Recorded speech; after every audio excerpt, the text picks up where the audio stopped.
Welcome, dear listeners, to another episode of Music and Politics, the only fusion show on the internet where we listen to music and think philosophically about politics. Every episode we turn to music to listen and analyze as a dimension of politics, to music as a political text, from tone poems to tropicalia, from gospel to grunge, and opera to hip-hop. From Thailand to Tallinn, from Soweto to Surabaya, and from Mumbai to Mobile, we traverse the world. And we guarantee, before you leave us today, you will have your eardrums a-tingle and your brain cells a-quiver with something new and unexpected you won't forget anytime soon. And please remember to rate and review and to like and subscribe to Music and Politics, and to support us on Patreon at Music and Politics Pod, one word. Any help at all is so very appreciated. It will keep us going, and in return, we pledge our personal attention and support to you in your learning. Happy and bold listening ahead.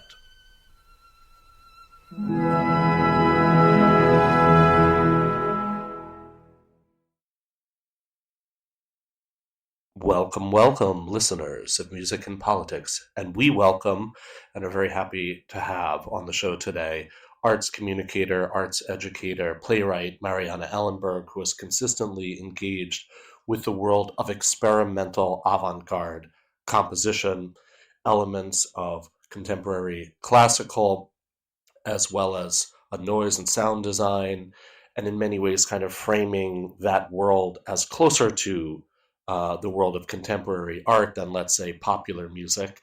So it's a nice window on a different realm of musical productivity. And we also move, after listening to a couple of her works in particular, from 2018, Pavel and Ebola, the composer Paula Matheson, who happens to be chair of music at Wesleyan, and then an experimental work entitled The Harmers. And Marianna's engaged, as she will describe very soon herself, with the long arc of the history of feminist politics, the politics of hysteria, going back even to the very origins of psychology and psychoanalysis in the late 19th century, and another kind of long arc of a conflictual discourse that takes over our attention today is that of Israel-Palestine, an ongoing multi-cycled realm that is more and more inescapable. And our focus is to really engage with the blowback, the impact of this conflict in the arts world, in the world of educators and arts communicators, right? A conflict that now some declare everything is connected through Palestine, or that Palestine is the defining issue of a generation, which rouses, of course, great and energizes psychic and emotional investments. We are interested, of course, in a personal perspective, but also in understanding this generational shift, how and why that this conflict, which is globally relatively small in terms of its land tracts, that doesn't necessarily engage globally critical natural resources, at least doesn't present an immediate risk of nuclear war, where both populations fall squarely into middle-income economies. And this is, of course, an ongoing conflict, and we do not know and would never claim to assess how future generations and historians will classify and frame the ongoing conflict in Gaza. It may very well be one of genocide along the litany of catastrophes of the last century and half. That remains to be seen. We want to instead discuss how and why arts communicators and educators are grappling in and amongst themselves, and what the contours of this discourse are, what may or may not be said here. I think safe to say, though, is that the fate of the Palestinian people is inextricably tied up with this Jewish tortured path to state normalization that seems perpetually deferred, even on both sides. Please do enjoy our conversation. Don't forget to rate, like, subscribe, support in any way. Fare thee all so well.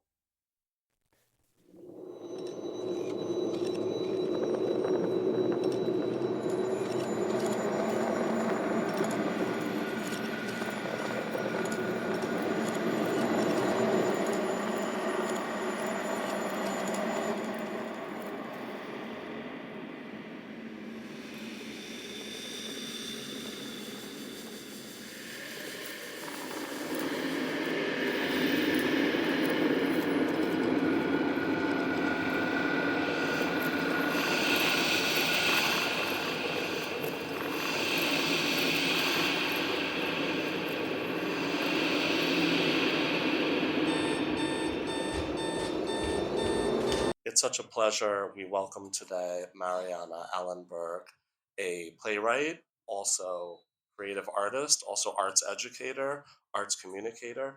And why don't we begin with Marianna introducing herself? Hi.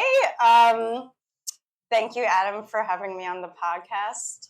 I've never done one of these before, and as I've said, it's going to be very off the cuff.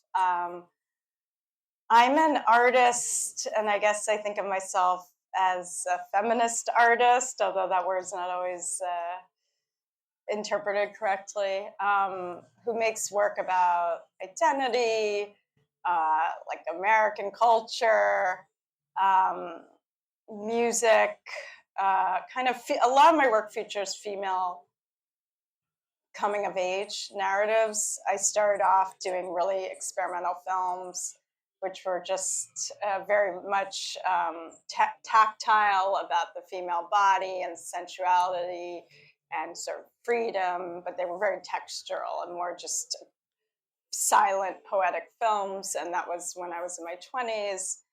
I studied Hollywood film, like narrative film and film studies in college, and it was very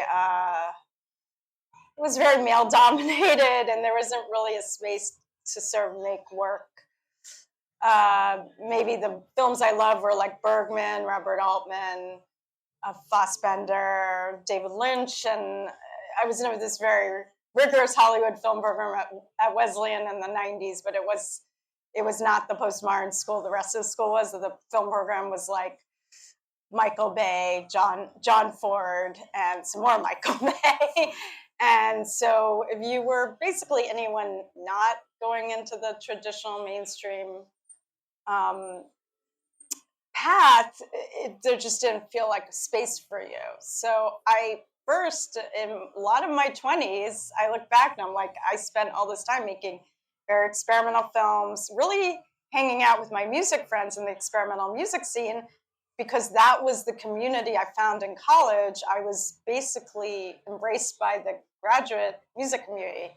And that's how I got to like meet just artists who changed my life. And they were all composers who introduced me to John Cage and Fluxus and Yoko Ono and Marina Abramovich. So with these two musicians I met, we would go see galleries in New York. We would go to the Dream House, Lamont Young.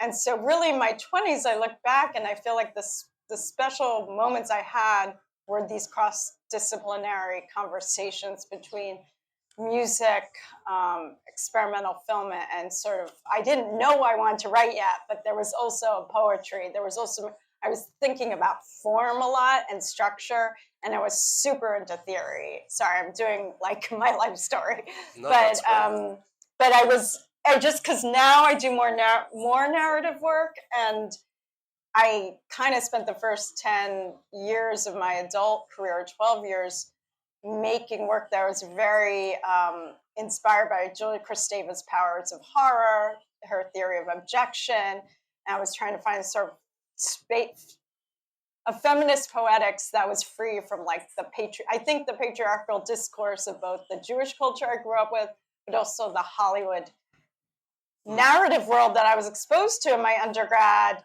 and I wasn't really exposed to like this indie scene. And in fact, the indie scene at the time, even in the late 90s, was super male dominated and like, white male dominated. And so that's what the department represents. I just didn't even see how was there going to be space to make weird shit within a world that seemed to be telling me there's only one kind of narrative that will be accepted. And but meanwhile, and now I do work I do write narrative plays, but when I actually make the work, it ends up being very experimental, a lot of repetition, chanting, and to go back to music. So for my first really close artist friends I made in undergrad were two composers. And so this language of experimental music framed like the people who showed me were these grad students what it was like to be a professional avant-garde artist, and that's what I wanted to be. And so that was actually a really amazing time in the early 2000s when I would go to see all these concerts at Tonic and Roulette when it was in a tiny office in Tribeca. An Issue Project Room was in a silo in Carroll Gardens. There were sort of these underground spaces, and Tonic, which was run by John Zorn. It was a space where you'd see experimental music, then you'd see folk music, then you'd see kind of indie rock bands, things like Yola Tango. And I was kind of sheltered by the musicians, but I didn't really understand what was happening in the contemporary art world, though I was really interested in like Matthew Barney's Cremaster series. I was really inspired by Paul McCarthy and Mike Kelly. But that my actual friends, my actual community, and the people who would invite me to do stuff was my musician friends, and then the Experimental Film World Anthology Film Archive. So it would go between experimental film and experimental music. And I guess for me, the musicians are the people who stay in my life because we would have very complicated conceptual discussions about what it means to make art, what it means to be political. Like those were the core group for me. And the experimental film, I always felt like, oh, this work is stuck in the 70s. It was also very male dominated. I didn't feel the same respect as I had for my music friends. And can you tell us maybe a little bit in detail about how the music has worked in your most recent productions? Sure. So recently, when I was younger, as I said, so I would make a film, and then my friends would make soundtracks. I just wed them together, kind of like the model was. I always looked at John Cage and Merce Cunningham, the way they would make work separately and bring it together as like my favorite model. But in fact, my friends would make music that fit my film. So they knew me and then they would make it. But the last two big multimedia, I call them plays, but they're kind of like the last piece I did, which I think of as an experimental opera /play.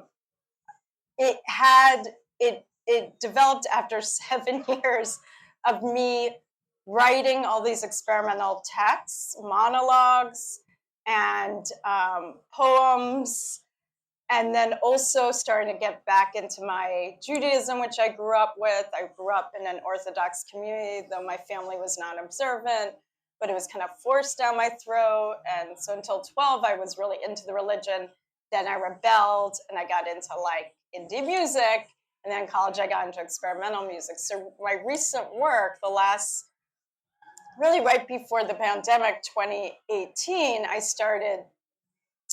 I did a play called Pavel Nibola. And at the end of that play, I really decided the next piece. And that was about hysteria. And it was about Charcot, Jean-Martin Charcot, the famous kind of precursor to Freud. But he was like the first big psychiatrist who said, like, hysteria is mental illness. It's not when these women are not getting sick from a spirit, a dark spirit that is inhabiting their bodies. It's not the devil punishing them because they're poor or they've had too much sex or they're getting punished because they were sexually assaulted. It's there was some trauma. And then a leg will freeze and they'll get a hysterical symptom, which is often this hysterical paralysis. And he started to understand, Charcot, in the 1800s, that this was psychological. It was the childhood trauma, but he didn't quite name it in the way obviously Freud did. And he's very criticized as a kind of person who objectified, who used photography and a kind of theater to objectify women who were experiencing a horrible mental illness and kind of put it on a stage for entertainment. And so that was a piece I was exploring because my father's a psychiatrist. And I've always been interested in the myth of mentally ill women, but I also quietly started putting my exploration of my Jewish identity narrative there, the kind of war generation narrative. My father came here at 1939 or 40 after he was born in 35 Berlin. Then they went to Panama in 39 for a year. So I think in 1940, they came to Lower East Side. They stayed in Hyannis. And then he grew up in the Lower East Side and the Bronx. So that narrative starts to come in when I'm doing this play about Charcot and the control of the female bodies and hysteria. I start bringing in some of my immigrant narratives and monologues from my father and my aunt, and even conversations with my mother start coming into the script, kind of like in a Freudian way, in a subconscious way, because in a way that piece I was already consciously trying to explore both the control of the female psyche and of female identity, but also my own family's obsession with psychoanalysis. My father being a psychiatrist, my mother a social worker who worked with kids who had mental health issues. So it's just, and then I became fascinated with medical advertising in the late 90s, and I made all these conceptual videos in grad school.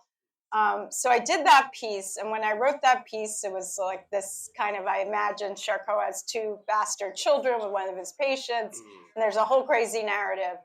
But I started working with an experimental composer, Paula Matheson, and she was super busy. So she wrote a score for the play, and then her basically grad student or undergrad student, mentee from Wesleyan, did the sound design. And I worked really closely with him, Anthony Dean. He's a brilliant composer and sound artist now. And I started having these sections of these hysterical girls where they'd be kind of reciting these poems. And then we'd feed it into Anthony would feed it into his synthesizer and remix the poems. And I'd kind of bring in a little bit of Jewish identity stuff into that. And Paula did this incredible minimalist score. And so it was this sort of straight narrative play with a minimalist score and then a bunch of live feed mixing and chanting. I was very interested in chanting because I grew up in this religious environment. Music, for me, I realized the religious music is the religion for me. The religion is two things: my connection with my father, I guess my brother and my family. My mother wasn't religious, but it's very much how I bond with my father about Jewish identity and history. And then also the music, even though I turned against the religion when I went to college, or at 15, I just thought it was, a lot of, horse doo-doo, but, and the hypocrisy of New York, modern Orthodox, upper middle class society, which seemed to be focused more on materialism and kind of like the showing of wealth, but with following the rituals. But there wasn't really a space in Orthodox Judaism for kind of spirituality.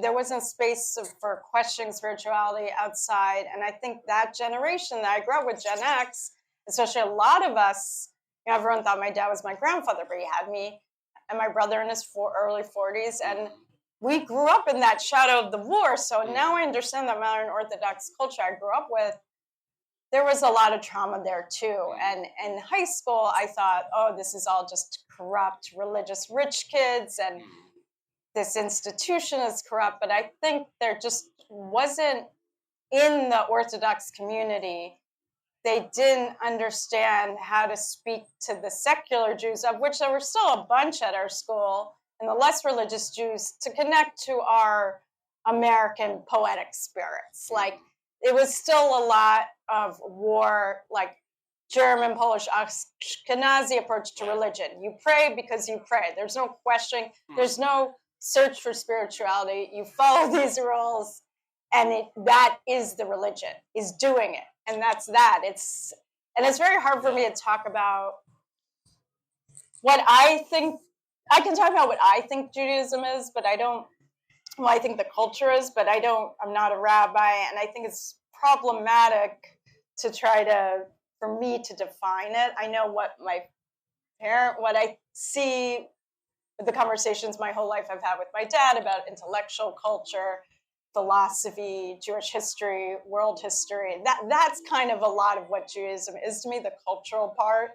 But also the religion is studying and following the rules. But I think recently, the last 10 years, I've started meeting people interested in all like sects of Judaism, from Reform, Conservative to Orthodox, to out Jewish renewal, and where a lot of us are sort of saying we grew up with this rigid thing that we didn't quite connect to, which I think was just, there wasn't an understanding of the culture in Germany. We didn't get that if you go and read Kafka and you read a lot of the literature of German Jews in the 30s and 40s, there was a lot of secularism. And they were also questioning and looking for spirituality. But I don't think, at least in the New York community, we were ready for that. In the last 10 years, I've discovered that there's now a space for, like, whatever you want to call it. I mean, Jewish renewal seems to be the space that I feel comfortable with, or you could call it hippy dippy spirituality, but a space where you can explore your spiritual self, go to whichever prayer service you enjoy, and have deeper conversations about what it means to be Jewish. And it's not just have to be about following the rules anymore. And I think maybe it was my own family, but we were sent to this yeshiva because the Shah of the Lord was on my dad. He was very much, my children need to be brought up to know their roots, because I almost, because he almost lost his life because of his Jewish identity. He really wanted us, I think, to have a strong sense of the identity, but also to have a connection to Israel. The elephant in the room, like that kind of, those things were, it was just in his blood. It wasn't a question. And then, and it kind of, we just took that became part of our bloodstream, the way me and my brother move through the world, and we can't get away from it. Well, isn't that another kind of advantage or luxury of Gen X, that we grew up very close with the war generation, refugee survivors. So we still had, like, the myth of the old world, but it was also a kind of a halcyon moment. I mean, 90s Rabin, it was like a kind of optimism of peace and its potential. And we weren't, like, overshadowed and flooded by politics of Palestine. Like, I think for a certain generation, especially a lot of us, like, I have other friends my age whose fathers were also older, maybe because, who knows, and who had that, who were from Poland. And I think there was a moment, and I think people who grew up close to the Europeans generation, or people I know who might be a little younger and their grandparents or my father's age who grew up with that, I think there was an easier understanding of why Israel was formed, or what Israel is, beyond this sort of, now it seems with younger generations, they've only ever seen Netanyahu. They've only ever seen the extreme right be in power. They've only seen, this sort of so much violence, and no kind of, there was no Rabin, there was no, they're not seeing the peace movement we grew up with, and the kind of complicated conversations we'd have between multiple generations of Jews, and also the questions and conversations I had with not just my father, but my friends and their parents about the history of assimilation in this country, looking at the works of, growing up with, I didn't read Isaac Bashevis Singer till later, but it was in the air, and like Philip Roth was in there. I didn't read it till later, but like knowing that, like Mel Brooks and all those, like knowing those narratives about assimilation, Right. That these kind of, if you look at that story, which I teach now, the cafeteria, the Isaac Bashevis Singer, of the ghosts of the war that were walking around on the Upper West Side. Like now the Upper West Side is so gentrified. Yeah. And you still have bits of old Jewish New York, but I think for me, because it was my father who kept reminding me every day of this history, like just his presence and me knowing that at 5, there was this, he had to face his own mortality. I and my brother had that weight of what we learned later was called like second generation trauma. And it's been very hard even since my 20s, and even since I was in college. I studied for a year in Australia. I'd meet European intellectual Marxists and anarchists who would, try to argue with me about Israel, like 98, and I was like, I don't really know much about it. And so, but I was getting a kind of anti-Zionism before it was even named when I was in art school in Australia for a year. Then when I was in grad school in England for a year, England was a very,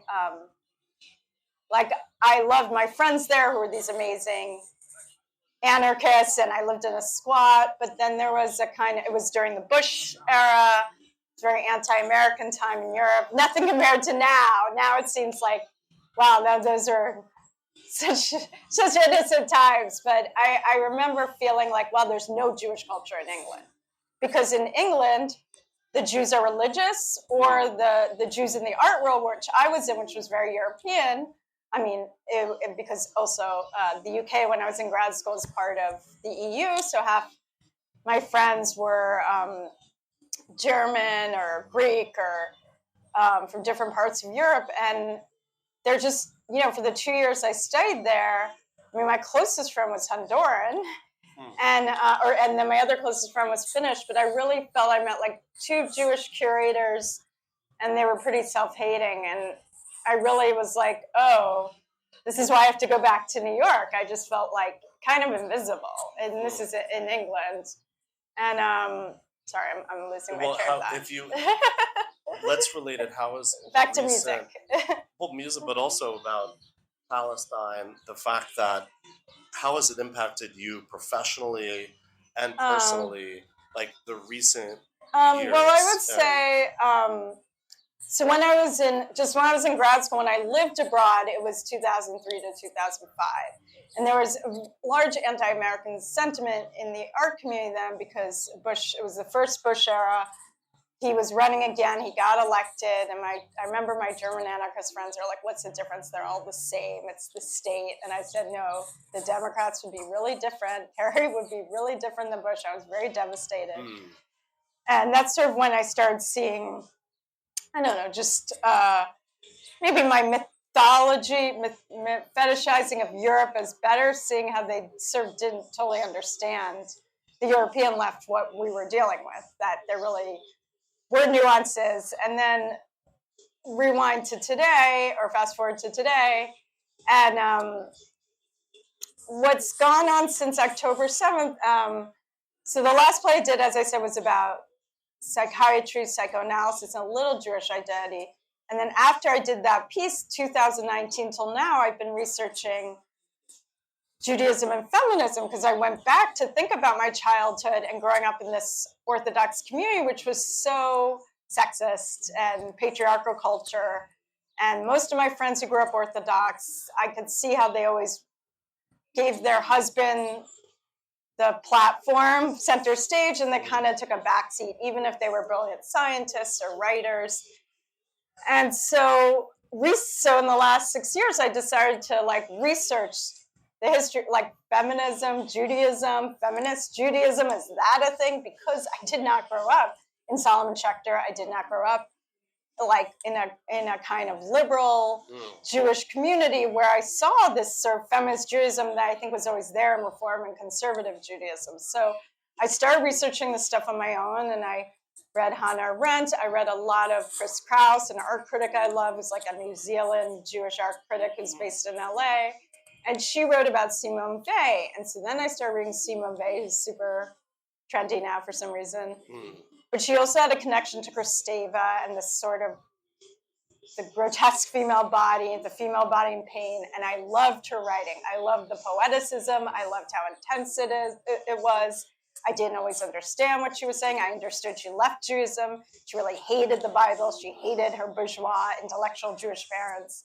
And then she died in the 40s of basically a mixture of anorexia and tuberculosis because she was so passionate and such a Marxist and so empathetic to the nurses on the front that she didn't want to eat more than they did while she was in the hospital in London, and then she ended up passing away from tuberculosis. So I'm sitting here exploring on a very personal level how to find my way into kind of riot girl Jewish spirituality and what it is for me now in the shadow of climate crisis, the Anthropocene, all the stuff that's going on. Then the pandemic hits, and it all seems even more relevant. Simone Weil, which I think a lot of people are looking for.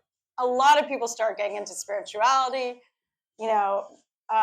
at this time, or maybe even looking back at their religions. I don't know what other people did, but I know for me, I wasn't just baking bread during the pandemic or making pies, which I did, but I was reading a lot of Jewish feminism, and I was starting to look at Fanny Brice, the clown. I read the Obermans. What is the book? I read a lot of Jewish narratives from World War II, existential Jewish narratives, and all these books. Actually, Josh Cohen, who's the Pulitzer Prize-winning writer, helped reissue these books. Are kind of lost, and they were very existential, kind of, Jewish German writers who were talking about the rise of National Socialism along. Feuchtwanger, the Oppermans Feuchtwanger. Yes, that's what I'm thinking. That's the Feuchtwanger. Yes, Oppermans. Yes, the Oppermans, and I love that book, and I spent 2 years reading it. And it reminded me a lot of Thomas Bernhard and a kind of very cynical, existential Austrian writer I loved. And I was like, wow, this author, this Jewish German author, basically, it was the same as my sensibility. It reminded me of my father too, and the way we always went to see art, the way we always had, to me, the intellectual high art culture of Jewish bourgeois New York. It kind of, I mythologized this old German Jewish heritage I had, because now I have German citizenship, so is my brother.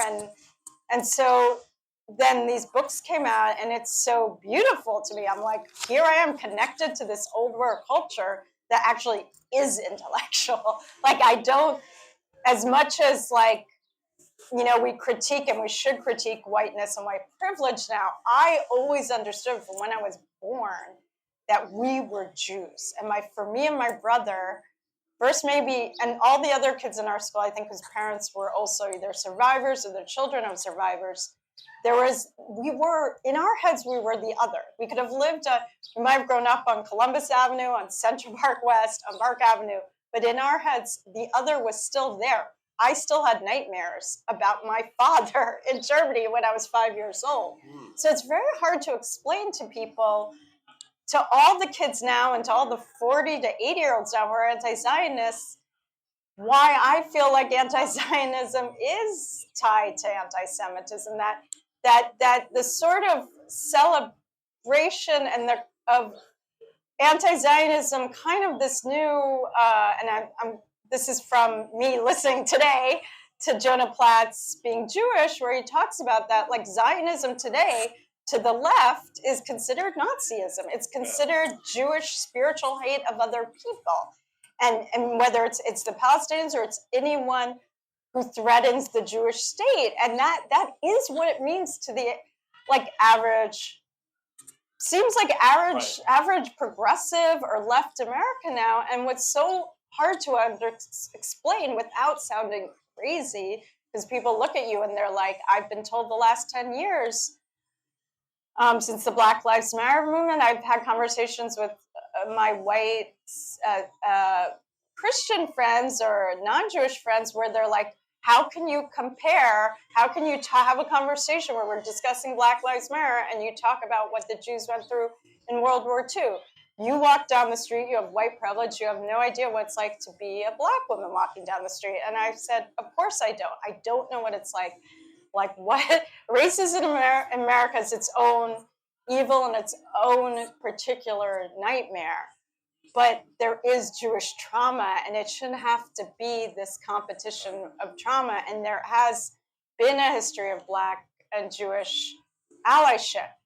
And I think the past 2 years, and I'm saying this in such a roundabout way, because for me to say this in a calm way, I have to tell the whole story of my life and to explain that, because from when I was so little, that me and my brother, who's, you know, a film producer in LA, and we have these conversations with his wife as well, who's not Jewish, but she's brought her kids up Jewish, she might as well be Jewish.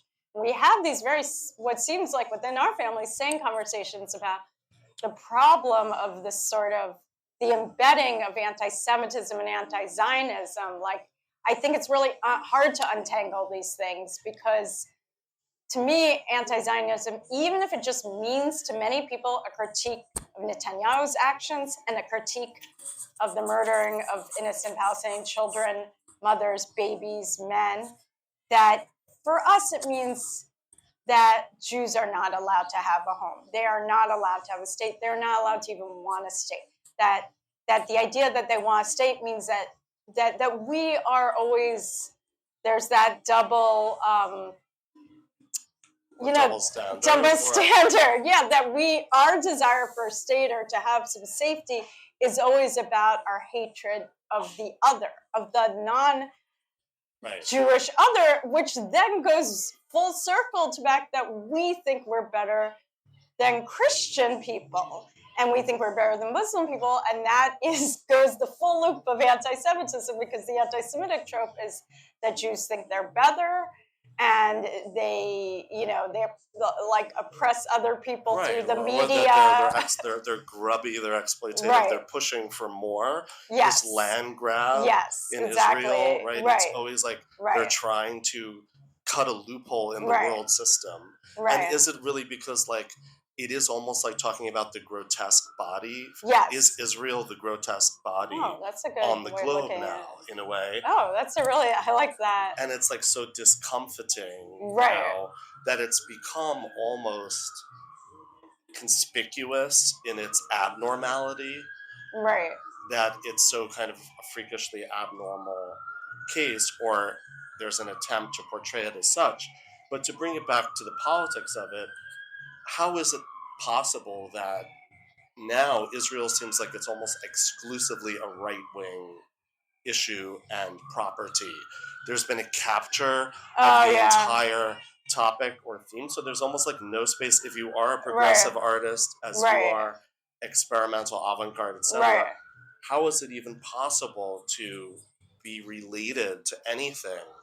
That's a good question. You try to not talk about it at all, because you don't want to, how do I explain to people, like, as a professor, and I've been an adjunct freelance art, film, and writing professor for 20 years with really no benefits, no protections. And I've always put my LGBTQ plus students, not that I put them first, but I've always, like, been an ally, sought their protection when there wasn't a gender neutral bathroom at one of the art schools I taught at in the 2010. I supported the student who had to herself, create that bathroom.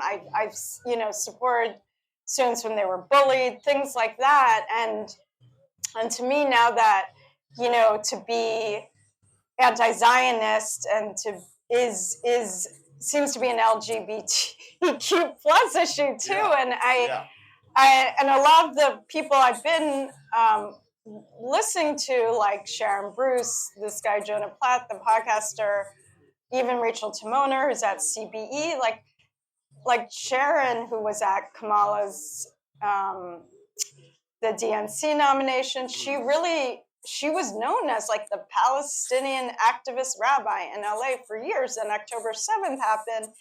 And I tried to tell people, like, here's this feminist rabbi in Los Angeles at this temple she's technically from the conservative movement, but it's part of Jewish Renewal. And they really try to reach out and be to kind of connect to contemporary secular Jews in terms of spirituality and what it means to be spiritual now. And she wrote this book, A Man of Fact, which I highly recommend, which sort of just talks about our everyday life. And that part of Judaism, tikkun olam, that people understand, like as Jews, we're supposed to read books and be a good person. What I learned from my Jewish history is like, we are supposed to be a good person in this life. We don't know what's going to happen. We never discussed the afterlife when I grew up in the modern Orthodoxy. It was not even a question. It's like, be good here. And I think, sorry, to go back, to go back to the anti-Zionism question, I think there should be a space for people like Sharon. She's the model of a liberal, feminist, progressive, and Rachel, their friends, Timoner. And Rachel always says in her speeches post-October 7th, free Palestine, free Israel. You can support the Israeli people, you can critique the state, and you can support the Palestinian people and critique Hamas as a, what they did on October 7th and the use of terrorism and the killing of innocents on both sides should be reprimanded. Neither is good, but it doesn't mean that Israelis are not humans too. They're both humans, and this sort of relational, it gets very messy. And those of us who've grown up in more in environments learning years and years of Jewish history, there's been 2,000 years of Jewish oppression. We're having this moment where the state of Israel has enormous military power. It's the first time in history Jews have had this power. Are they using it correctly? I'm not here to judge that. Like, I don't support.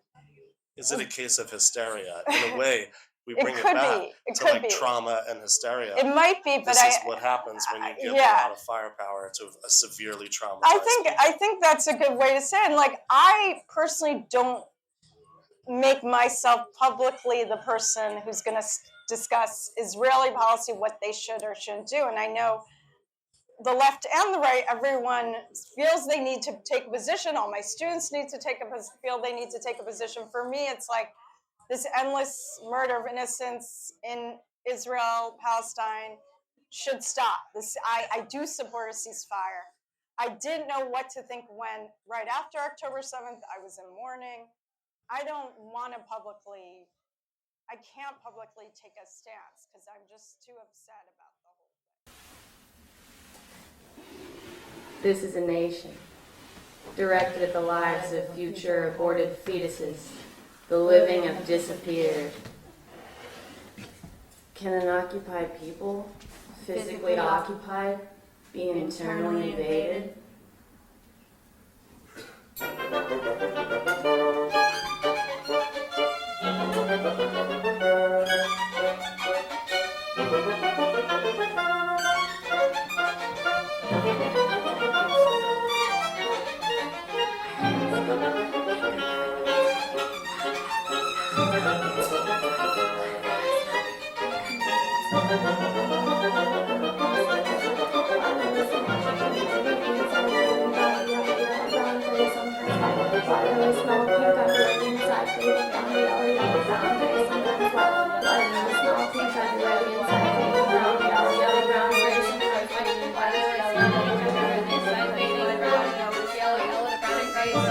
I would say after October 7th, I was in mourning, and what I noticed for all the people who died, I was very scared. And being that I grew up going to yeshiva, in fact, the same yeshiva that Natasha Leon / Bronstein went to. She was about 3 years younger than me. My favorite story with her is that we would cut davening or prayer together and both like be crouching on the toilet seats to hide from the Hebrew school teachers. Oh, wow.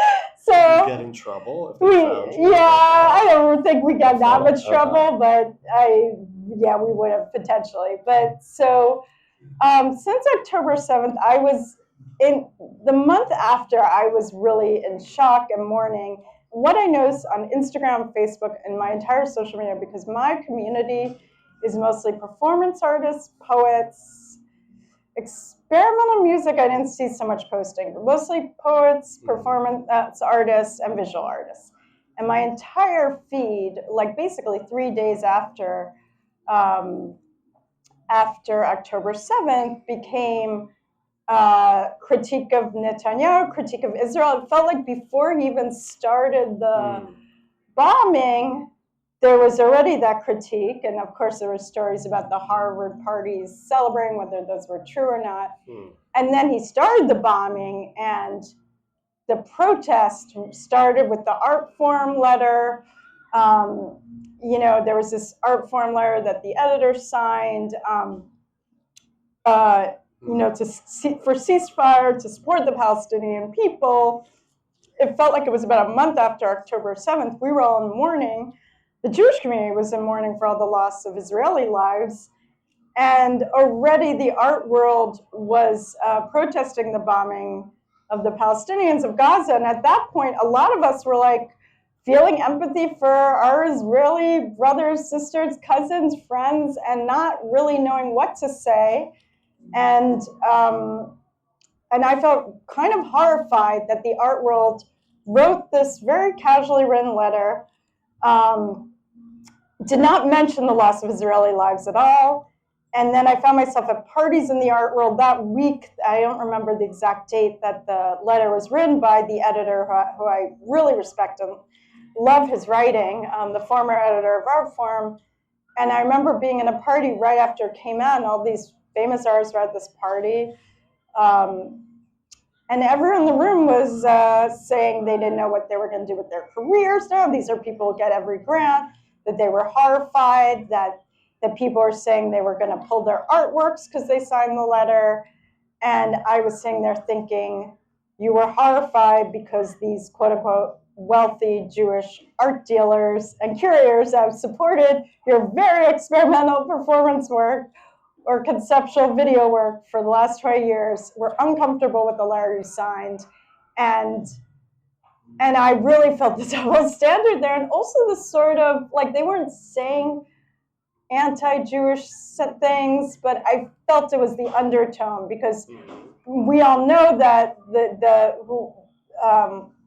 owner of Artform, or the person funding it on the board, I guess tied to this thing called Penske Media, was uncomfortable with the letter. So he fired the editor-in-chief. My whole community, every feminist art critic I know, and if they're listening to this, they know how I feel. We don't talk about it, but none of them, they all are boycotting Penske or Penske Media now. And I remember speaking to some famous painters I know are Jewish who didn't sign the letter, and they were like, this letter was not, felt like it was written really hastily. Right. I know it was to show empathy to the Palestinians who were being horribly bombed because they were trying to get at Hamas, who were buried underneath so many innocent civilians. But how do you explain the undertone? Could you say more about that?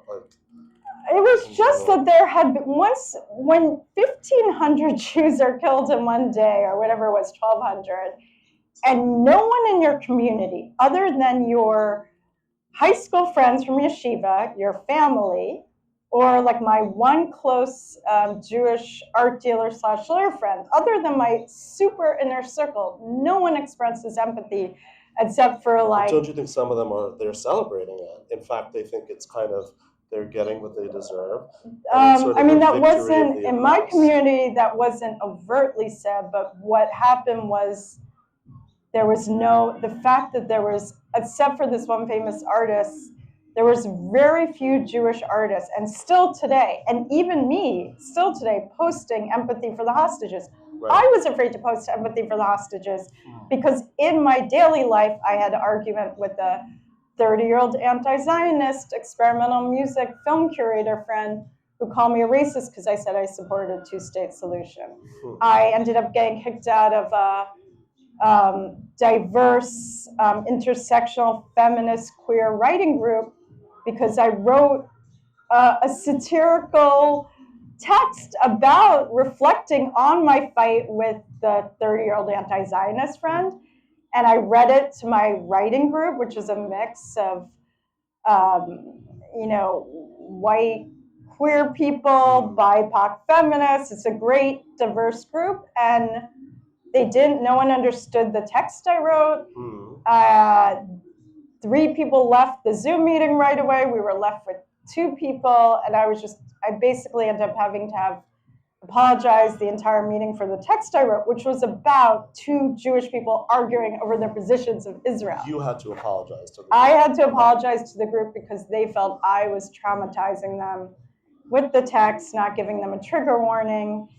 And it became this whole thing. And yes, it was a kind of over-the-top satirical text inspired by the writings of Spalding Gray, Eric Bogosian, even many feminist writers like Sarah Kane, who's a big influence of mine, and even people like Nicole Holliff, Sarah Lena Dunham, all those people being somewhere in my trajectory.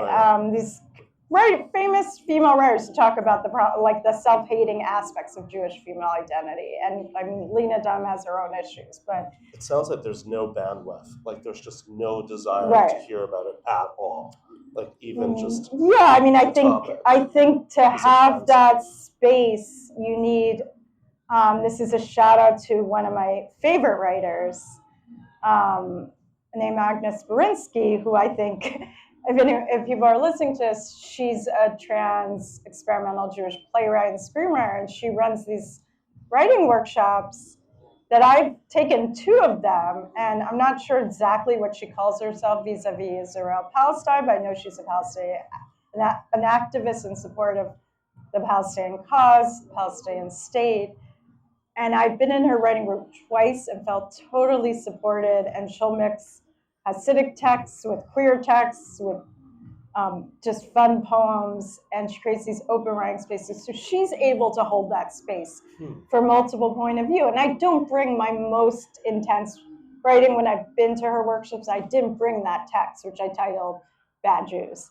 But I did show her some stuff privately that she got. So I think what I learned after being in that intersectional group, which had 2 Jewish people, one was in that meeting. And the reason I read that text is because a different Jewish avant-garde playwright friend, queer playwright friend, loved the text and understood it. But that person was also Gen X. And I think the people who left the group when I first read it were 25. They had been protesting for 3 months. This was January 2024. And they didn't have space to hear what it's like for a daughter of a Holocaust refugee, which are also sometimes called survivors, to talk about her self-hatred, being a Zionist, and trying to navigate with the younger generation of Jewish people. I think now, 2 years later, there's space for this stuff. Now we do have space. So artists, I see in my world, artists I've collaborated with who are amazing, like Alex Tatarsky, who's an anti-Zionist. And Alex is in all my plays, and we've had conversations for 10 years about Jewish identity and feminism, but we don't really talk about the Middle East because we know it's just gonna be too difficult. I mean, what do you think is behind it? If we try to get to the root of it, and you brought up like Kristeva and objection, it seems that somehow the case of Palestine reads, especially to the younger generation, as like the ultimate in abjection, as the absolute purity of the kind of like victimization in its most intense crystallized form. That's a really good point. I think it's because, as Jonah Platt was saying on the podcast I was listening to recently, I think he's about 40, was that, and other people I've been talking to about this issue is coming up because we're, a year and a half into the war, almost, and that people are starting to really reflect on this, is that this, like 35 and under, maybe this has been their major war they've experienced. Like we grew up, especially even younger than 30, we grew up at 20, 21, 22. We had the Iraq wars, how many people die in Iraq in a sense at the American hand? And we grew up with 9/11. So we saw the American hubris and wars waged by America against Middle Eastern countries for the wrong reasons.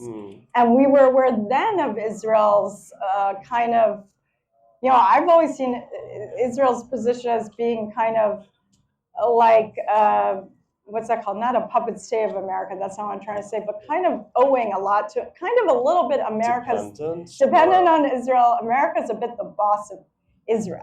Even though people say reverse that. And they usually say Israel doesn't pay attention to what America says anyway. Why didn't Biden push Israel to hold back more? Right. And I think what the main thing which I've been hearing from people like Van Jones, Richie Torres, who are totally have been made into horrible enemies. Like they are leftist people who support Israel's basic right to existence. I believe Van Jones and Richie Torres. Right. And I think Van Jones was saying people just haven't. The long take of history has forgotten in the vacuum of social media, especially 30 and under. If we're looking at the protests at the universities, these kids. I teach at art schools. I've taught at Pratt, RISD, Montclair State's art department. I've taught at FIT. School of Visual Arts, Brooklyn College. And, I think people our age don't read books anymore. Everyone is obsessed with, looking at 10-second memes and 10-second video jokes. So don't you think that rage is also connected, like you've experienced your own kind of professional version of abjection by being contingent labor? I've been contingent labor for 20 years. And I think that they have even perhaps more frightening prospects, and they see like a decline in living standards for their own immediate future. Yes. So that this rage is about a lot more than that's what people I think have been talking about even when that book came out. I feel people were talking about this before Israel when Elite Capture came out. Right, exactly. And people were talking about like wokeism. And the thing with wokeism for us on the left, as I mentioned at Pratt, I was a huge advocate for trans students, for LGBTQ plus students from 2008 to 2018. And that campus is much opened up, but a lot of art schools are not as open as you think. And as someone who's always advocated for critical thinking, critical race theory, queer theory, feminist theory, I have been censored the last 3-4 years in my adjunct jobs.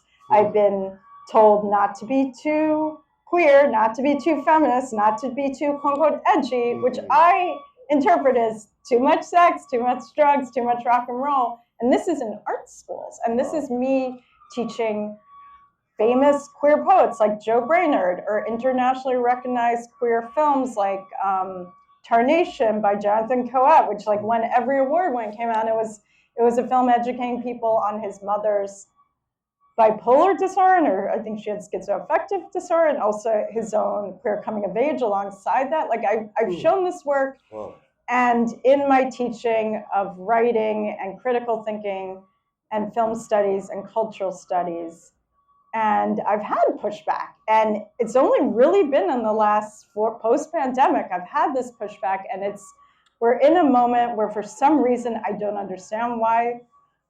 I mean, I think we all know why the universities are suffering so much. This kind of, they became these sort of capitalist projects, and I think we really, those of us who did go to school in the 90s or earlier, and we're privileged enough to go to small liberal arts schools, or just to not have. I was privileged. I did grow up upper middle class. I didn't have debt. It cost a lot less.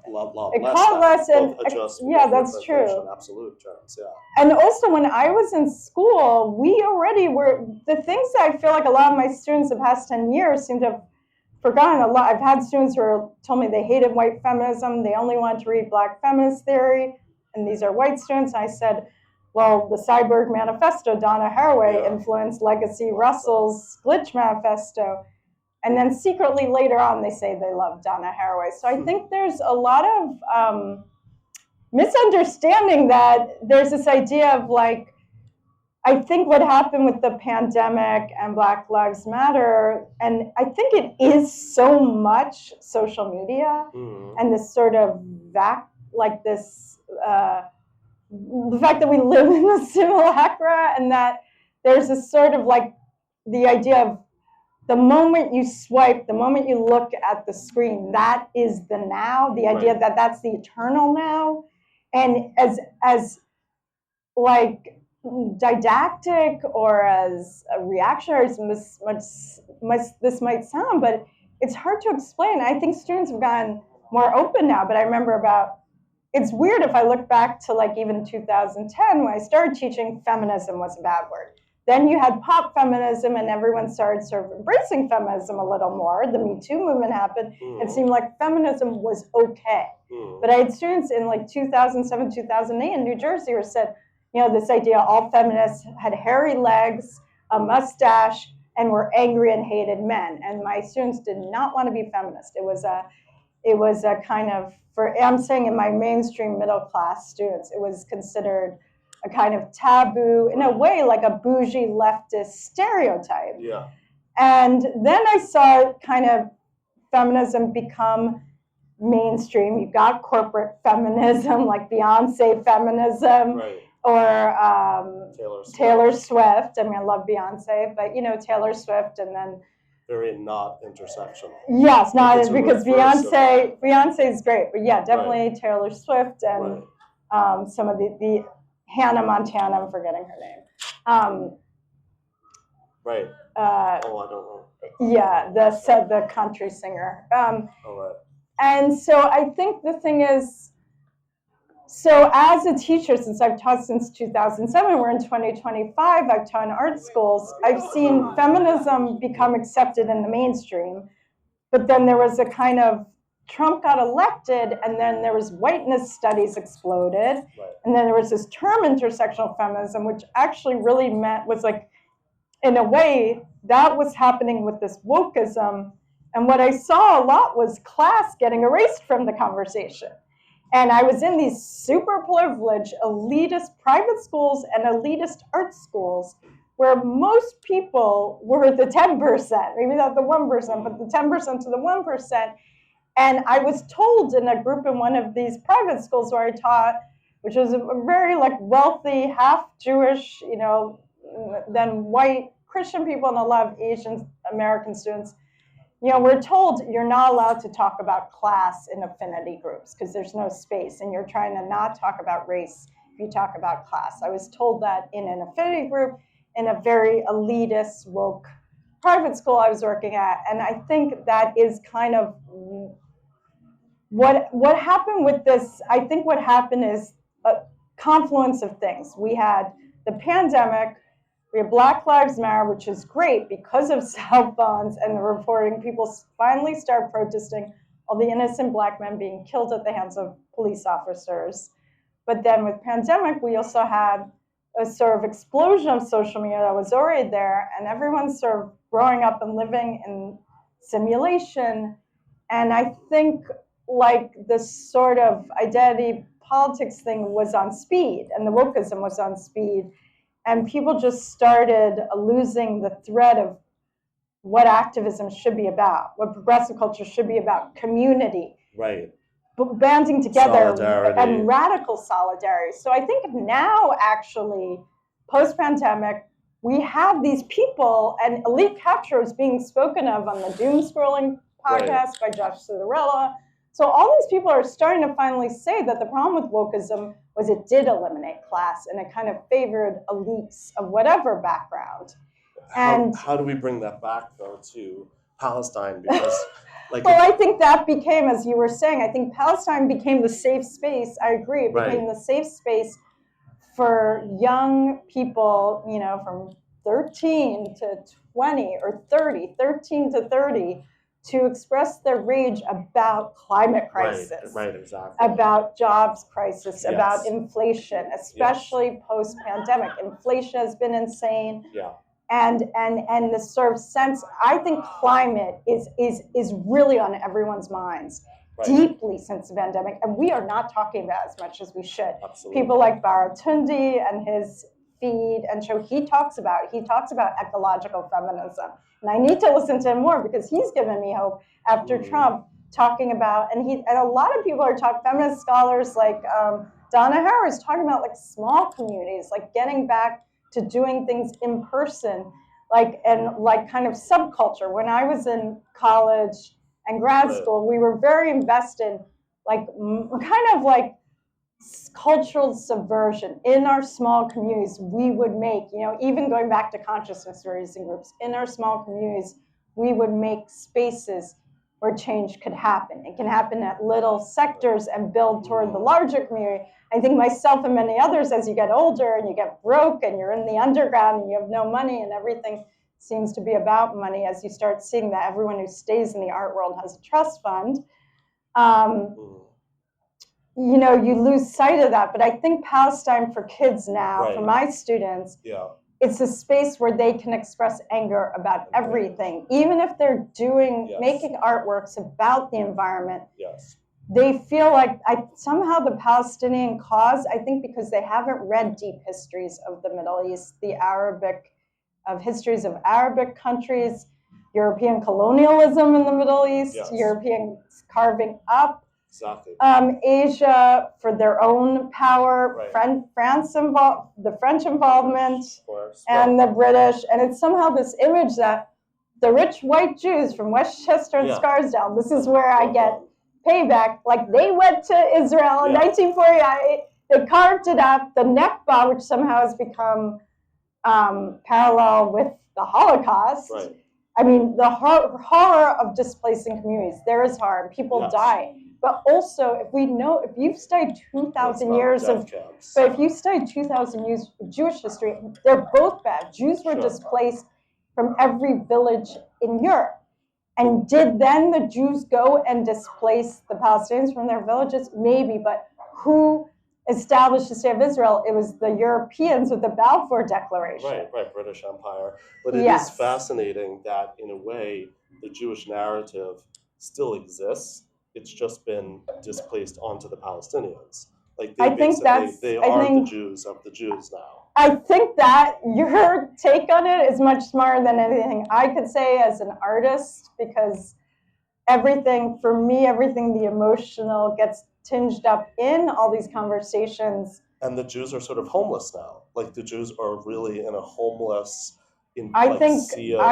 Yes, do you mean the Jews? Well, in the sense that in the diaspora, you mean diasporic Jews, or you mean Jews in Israel? That's the question. It's a great question, and at least if we take the U.S. as an example, like there's always, even I think amongst extremely not just right-wing Jews, there's still a hesitancy to go all in on the Christian Bible Belt fundamentalist Zionists. Like there will always be a cultural wariness about them, but especially for progressive or liberal Jews, there really isn't a logical place to turn.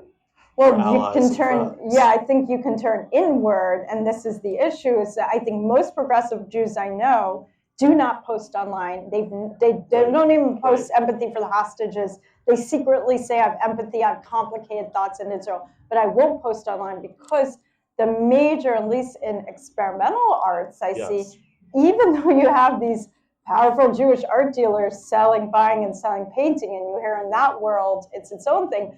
But for experimental arts like poetry and literature, I can tell you that even Jews of color I know people are pretty quiet because they are secretly crying at their jobs as they hear the words genocide used, they hear the words global intifada. And there's no space to have dialogue about this. So I think your point about that progressive Jews who do feel Israel has a right to exist and that we can critique its actions and maybe even say this government needs to be overthrown, there needs to be a better government with better leadership. They're under hostage by their own sort of demonic leader. Yes, they have their Netanyahu, we have Trump. I see them as parallel. And I don't see Netanyahu as creating Trump. Trump has been there since I was a child. This monster was there. And I never thought this monster would get into so much power. Exactly. And I think for Jews of our generation, Gen X and older, we saw Rabin, we saw Ehud Barak, we saw Shamir, who was so hated. become more progressive. Right. And he wanted to stop the settlements, and then he died. Right. You know, he actually was going more to the left, even if you critique what he did in Right. Shatila and that he had The more Sharon, crimes. right? Sharon, Yeah, yeah, Sharon, yeah. sorry, Sharon. Right. I'm Shamir bad with was right names before him, sometimes. yeah. Shamir was before him. Yeah, yeah. And so Sharon, even though he was looked at as a monster, then was actually going towards the left and going against the settlements in the West He Bank. knew you had to do something. Like the crazy thing is, you think about, Yes. like, do Jews even love their children? In the sense that, like, I have a friend, my colleague, whose wife is Israeli. Both of their kids are on the IDF now. Wow. And she's like, Hard. this is child sacrifice. You know, it's like ancient Canaan. Because it's like, she, you know, raised these kids for 18 years, and then you had to ship them off, and you had kill or be killed. And it's like, this has been going on for 3 or 4 generations now. Right. And so you're raising these kids to feed them into the war machine.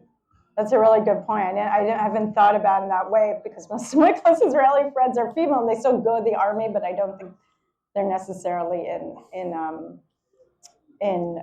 combat. There's still a lot of women in combat. Yeah, there are.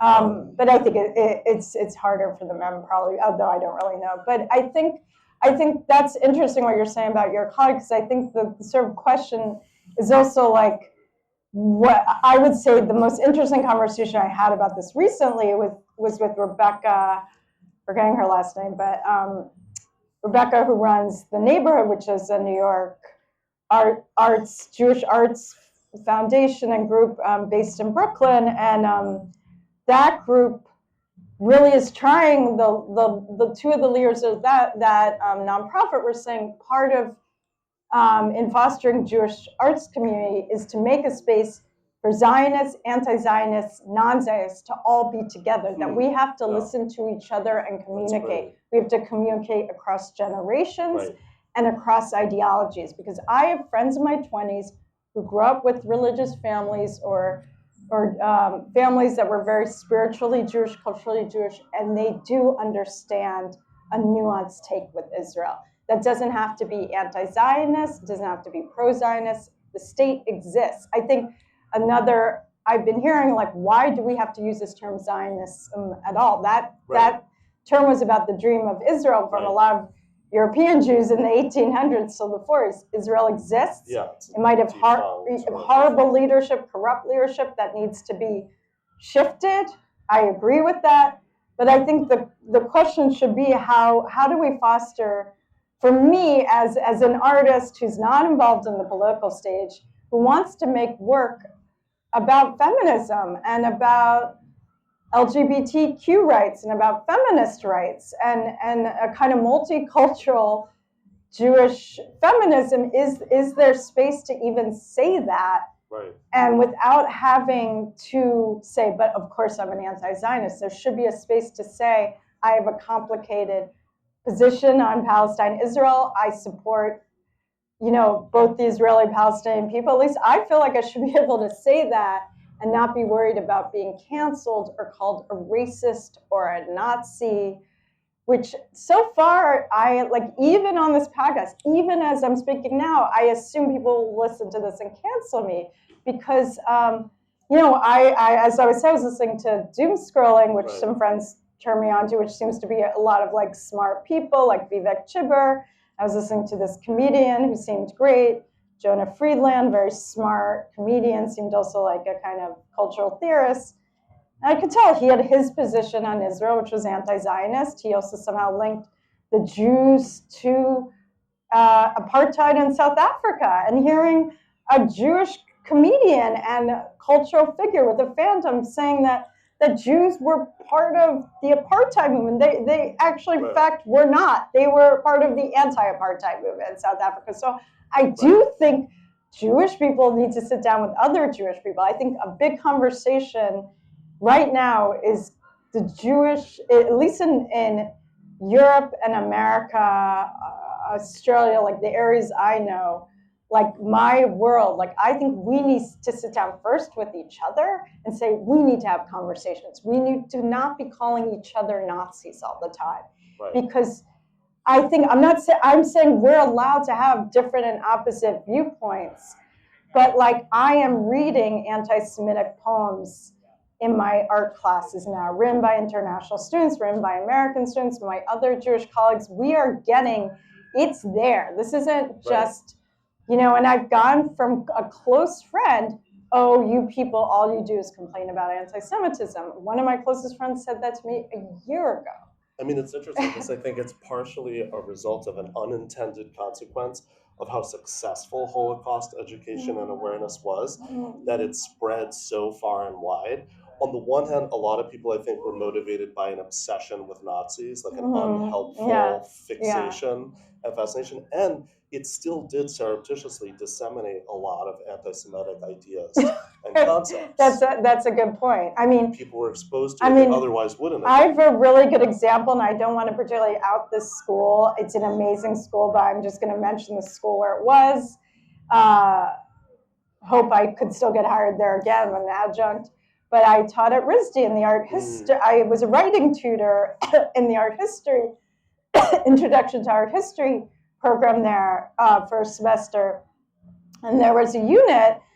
It was a very postmodern DJing of art history through a post-colonial lens. I had my own issues with that. But I think it's really important to teach art history from a multicultural, multi-ethnic standpoint, 100%. It's hard to do in one semester. But the section on World War II, they chose not to show any photos, and I think this is a space I can talk about as a Darva Holocaust refugee. They chose to show 0 photos of the camps, 0 photos of the survivors, 0 photos of the liberation of the camps, because this fear. This is the problem with academia as a place where a lot of our cultural elites or powerful people are trained, is there was a fear of traumatizing the students. But this is the most human thing, to see people suffering. And when I say Jewish people can connect to Black Americans because we have actually suffered a horrific genocide, and before that, pogroms and endless mini genocides throughout our history. It's looking at those photos, they're horrific. They're real documents. And also, it's like I think a lot of us are have become numb to those photos. And Susan Sontag talked about you can become numb to photos of war. But in this department, it was probably 80% international undergrad students too. So they chose to not show any photos of the Jewish survivors of the camps, and instead they spent an hour showing, or 30 minutes showing, images of horrific Nazi stereotypical cartoons of Jews, to the point where some of my students said to me, I was traumatized by those cartoons, and they were the worst cartoons I had ever seen in my life. I had never seen this many. Pornographic, but also I felt like, and I also felt like in The Eternal Jew, like images from those posters, and I felt like in a way, not seeing the dead people, not seeing the very human, and not seeing the photos of a Jewish person sitting on a bench, and then a week later, no Jews can sit on this bench. I found my own Holocaust photos, and I showed my section of the class and said, here, this is what it's like. They're going to the movies, then they can't go to the movies. And I see the parallel there, and it's not that our suffering, we still have white privilege in America, but I could see that parallel, how Jews were stripped of their rights. The way Black people started off as slaves here, and then how they had to fight for their rights. For integration and to end segregation. Jews, over the last, we don't all know this in secular culture, but there were 2,000 years of Jews gaining their rights in a town and losing their rights. And that's, I think, what the average American doesn't understand. They see SNL, they see a Seth Rogen comedy, Judd Apatow, they see all these maybe secular... Jews went too far with those guys. Like, once they started getting big, maybe there was too many. Like, that was... But there's always... the schlock, Right, I think there's this idea in my group, in my theater group at the neighborhood, there's 10 of us, and the majority of the group is anti-Zionist, but except for me, and I try to avoid using the word at all, as I said, but in that group, people were saying there was the moment of the hip Jew, the good Jew, and we enjoyed all this, the 10 years of the good Jew, and now we're back to the bad Jew, and everyone in my group, other than me, is like, most of them are 34 and under, and I said, I don't really remember this moment of the good Jew. I get it. And the good Jew was, but since I grew up with these older parents and I was exposed to so much of the history of anti-Semitism in America, I was so aware how we just recently, we used to not get into country clubs. The reason the Catskills became the Jewish area was because it was our area where we had our own country clubs. Or even, jobs in banks and law firms. Yeah. The Ivy League was pretty much off limits. Right. See, I think that was a movie, School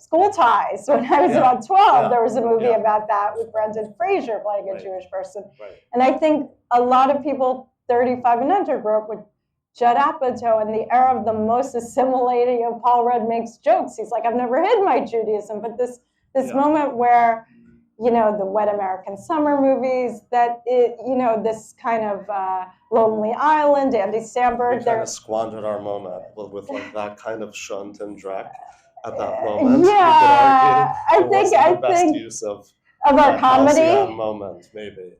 Or maybe that could have been. I think actually though of that moment of, I would say Judd Apatow was was a watershed moment where like the Jewish slacker comedy was everyone's slacker comedy. Yeah.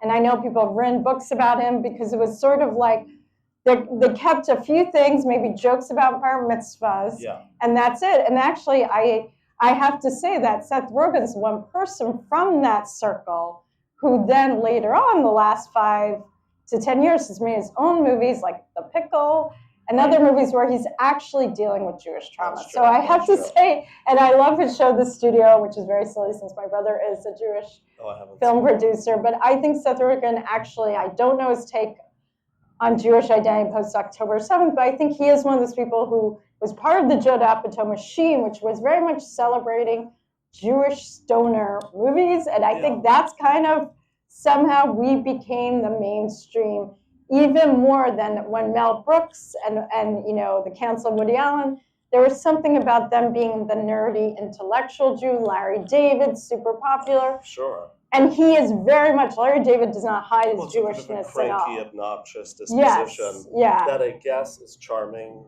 somehow and charismatic. But I think the underlying issue of like neighborliness and becoming a good neighbor, and what you said on point is there's this retreat into isolation, even like inner immigration, where like you don't have neighbors anymore and you're in a kind of spiritual homelessness. We really, I mean, if I'm spent 2 years talking to my brother, my sister-in-law, my friend Melissa, shout out to Melissa, about this issue. There are really 3 people, 2 are my family members that I feel comfortable talking to this. Count them, right, I guess. And my niece and nephew, who are both Ethiopian American Jews, adopted from Ethiopia when they're babies, and they're very much Zionists, and they are, and I'm like, I don't want them to have to be the image of like Jews of color, and they have to fight this lonely fight. And I guess for me, I'm really lucky that a few months ago I was introduced to a friend who's a very open, non-binary Jewish playwright, Logan, who introduced me to the neighborhood. And I think that space has been very hard for me to sit in rooms with people who seem so anti-Zionist and me feeling like, oh, isn't this more complicated? But I'm growing through that. It's like the fact that we're sitting there, and Rebecca Gruber is the person who runs the neighborhood, and like she really is creating a space where there's healing. Right. I mean, we're condemned to live with each other. And the fact that like the Palestinians and the Israelis still have to, even in the face of this insane level of atrocity, and I mean, have to learn how to live and be good neighbors. And I think that's a good point. And I think when I meet my Israeli friends, I talk to them and they tell me that they have been protesting Netanyahu for 20 years. Building up to October 7th, they were protesting him every day. After October 7th, when he started going in, when they went into Gaza, they've been protesting his corruption. My friend, her family members have been on the streets protesting him. And I think the people that see this in America are the American Jews who have connections to Israel, whether they're left-wing, right-wing, Zionist, anti-Zionist. Those are the people, because there's anti-Zionist Israelis, but that's a little bit different because if they live in the region there, I think it's important, groups like Standing Together, it's important to hear from Israeli people, from Palestinian people that live in the region, from Palestinian people here. Like, we have to go back to the source with this. I think that's important. And it's probably the greatest contradiction of this unworldliness of like this riddle of Jewish history. Of, on the one hand, yes, there seems to be this like disproportionate achievement, but a political failure repeatedly. Right. You know, the very fact that the Holocaust happened, the fact that like Israel is now in a tailspin, and they haven't managed. Right. I mean, and you could also blame that on Europe. Europe did. I mean, if we go back to the history of the founding of Israel, and we see that Europe, America, founded Israel to put their Jews there. They didn't actually, and this is what you could argue it was designed to fail. They because they just didn't care what was going to happen. If they hadn't set it up to succeed, they would have considered the Palestinian people more. Yes. And I think the idea of like, you know, the fact that the rest of the world, this hasn't really been their issue. And if you interview, you know, statistically, 95% of college students are not invested in this issue. And we look at the protests around the country, and it seems like every college student is an anti-Zionist, and it's not actually true. They're actually just trying to pay their way through college and figure out how they're going to pay their student loan debt and trying to figure out how they're going to get jobs. So I think but there's this creeping level of basically trying to shut down the public sphere, and to like bring an authoritarian level of censorship. That's and Trump. They're riding on the coattails of basically a supposed Jewish cause, which is a great way that if you label it that way, it can then flip back on the Jews. You're isolating them both going and coming. And I think this is, I think this is why we need to also pay attention to people like Katie Curry, who has her own podcast, YouTube channel, where she interviews everyone and kind of takes I'm not sure she's Zionist, anti-Zionist, but she has like a middle of the road. I think we need to, I think from what I'm getting from you and what I feel myself is that progressive Jews who have complicated takes have to be less afraid. The one Jewish artist I know is very vocal. If I could get canceled right now, I've been mentioning her name. Zoe Buckman, she talks about anti-Semitism every day. She voted for Kamala. She's a proud Democrat. And so many people tell me that I know from the art community, she just has this bad reputation. I haven't met her in person, but what I see online is very respectful to the Palestinians. She's the one vocal Jewish artist that has, you know, a following as a well-known artist, feminist painter who's saying like there's an issue with anti-Semitism, and because she vocalizes it, people in my day-to-day life call her cray-cray or crazy, or they call her right-wing, and she's, you know, a proud progressive, and so I think the progressives are afraid to. I think in a way, a lot of progressive Jewish cultural figures are afraid to engage with even a conversation on Israel, which if you do look at Josh Cohen, who won the Pulitzer for the Netanyahus, which critiqued Netanyahu and his and narcissistic, crazy ideology, like he's only had a couple interviews the past 2 years because the literary, and I hear this from Jewish people from my temple, from all over, from my poet friends, the literary establishment is like proudly anti-Zionist. So we don't see the progressive writers who have complicated views on Israel, who have Israeli wives or partners, being able to put out a nuanced, critical take on the situation. It's sort of like either you can be a proud anti-Zionist as a poet, performance artist, experimental theater artist, visual artist, or you can just kind of be quiet about it. Right. And I mean, I think we need to return to the language of anti-fascism and also say, like, no people is immune from this bacillus. And it certainly has infected a certain portion of the Jewish populations I think that's worldwide. yeah. And if you look at, I think the stats speak for themselves. The two strongest voting blocs against creeping fascism in America were Black women and Jewish women. Right. Like that speaks for itself. Like, Yeah. and I feel that's a kind of instinctive Right. anti-fascism. Right. And I think it's a battle that is obviously global, and Israel is not immune from creeping fascism, and Jews need to just own up to that. Like you can't. I run think, away from it. yeah, and I think for me, what's frustrating is like, and of course I can connect you to some Israeli artists if you're interested, is that my Israeli artist friends I've known since I was 23 have been the most extremely critical of Israel, any Jewish artists I've known, and they've experienced a lot of anti-Semitism over the past 2 years, and kind of a soft boycott in the art world of their work, which their work is criticizing Right. Israel and its policies, and the question of how can you have a homeland when you're displacing another place. So I think it's also that people don't, this sort of leftist progressive movement, or at least left movement in America, doesn't seem interested in interviewing the Israeli left. It's interesting. Some of them even call themselves like death workers, that they're trying to, in a peaceful way, like put it to death. And Put what to death? Put the state to death. Like it needs to be buried gently. You mean progressives say they're leftists say that? That's like Israeli artists and thinkers on the left, as you said. And that itself is kind of a fascinating position. That's intense. Like where else do you hear that globally where someone would actually like endorse that as a project? Right.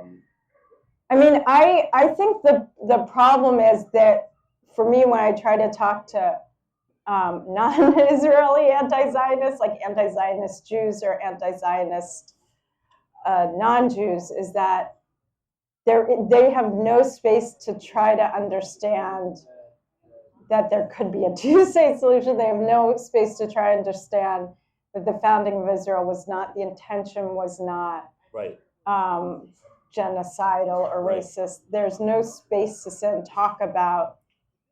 I think there's no room, and when you listen to Haaretz, which is very critical of Israel, it sounds like there's no room. I felt there's no room on the left to try to even have a conversation about peace solutions, or conversation of a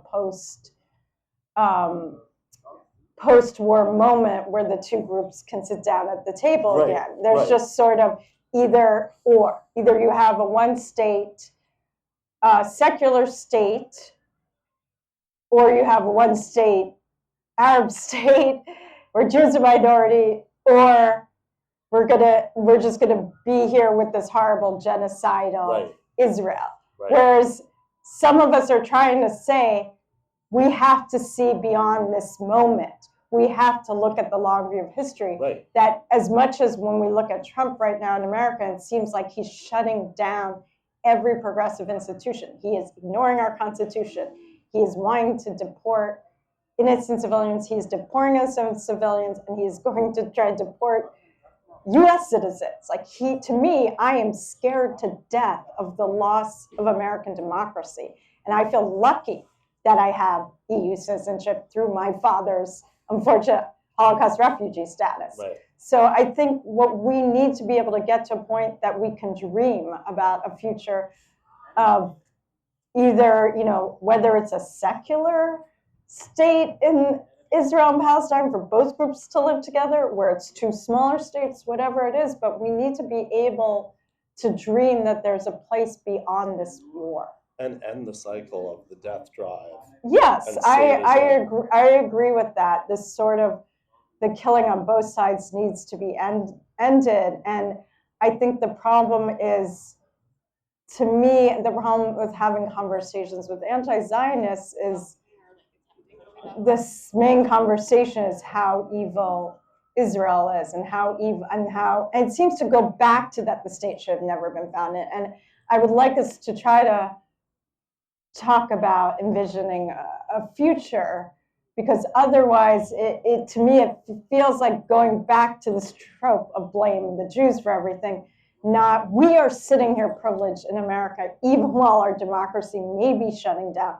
We are not worrying right now about having our heads blown off, being, having incursions like the Palestinians, or having to run into a bomb shelter like the Israelis. I'm not saying they're equal, the trauma, but anyone whose relatives were murdered in October 7th are living with a recent trauma of a terrorist attack. Anyone who's the thousands of Palestinians who lost lives in the war on Gaza, that is a direct war trauma that we sitting here in America, wherever you are in the US or in Europe, we are not living with bombs coming at us or missiles coming at us. So I just think we need to try to listen to their voices and maybe stop worrying about whether we use the word Zionism or anti-Zionism. Maybe if we stop worried about using those words, and like if it upsets Jewish people, this is my take as someone from Gen X and connected to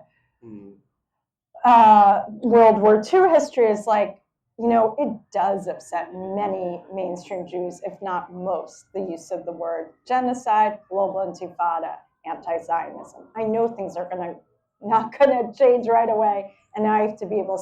If I have to be able to stomach hearing those words all the time spoken, which to me mean, kind of a Jewish hatred, then if I'm willing to sit down and talk at the table with the anti-Zionists and try to have conversations about imagining a future for Israeli humans, Palestinian humans, Palestinian children, Israeli children, I think we all need to be able to have that conversation without saying Israel is an example of the most evil state on earth, because we know that every Western state has bloodshed.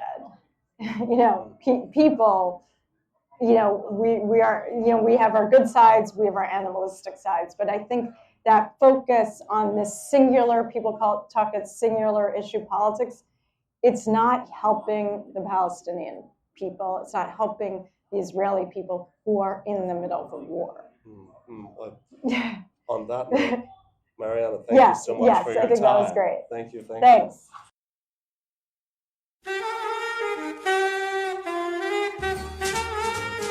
Well, that about does it for us. We hope you enjoyed the show. Thank you for tuning in, our dear listeners. Please remember to rate and review and to like and subscribe to Music and Politics, the only show on the internet that combines musical grooves with philosophical insights from all around the world. Please do send any questions, thoughts, comments, and suggestions to musicandpoliticspod@gmail.com. That's one word lowercase, musicandpoliticspod. And please do find us out on Patreon. Again, at Music and Politics Pod, one word lowercase. There you can support us to keep us going to see another day. And in exchange for the cost of an overpriced cup of coffee, we will provide curated readings and playlists from what you have already heard and where you can go next on your own journey into music and politics. Fare thee all so well.